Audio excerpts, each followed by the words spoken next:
Это прекрасное здание, которое с 1884 года украшало нас, славный город Владикавказ.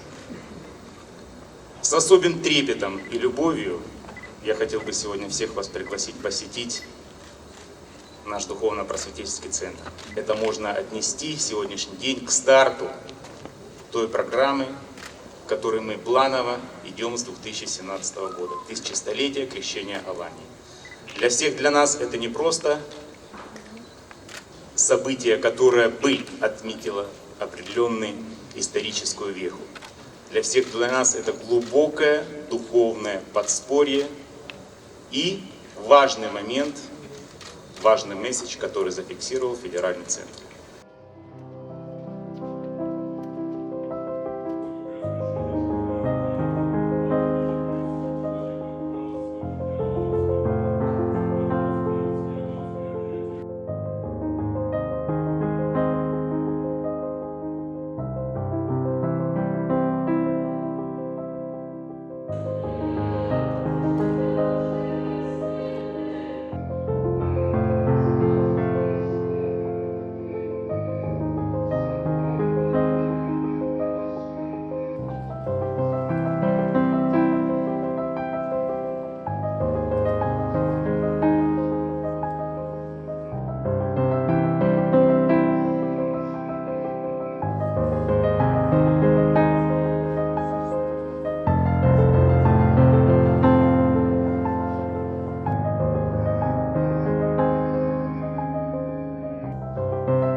Ну, я считаю, что это важное событие в жизни нашего города, нашей республики, потому что наша республика всегда почитала православие.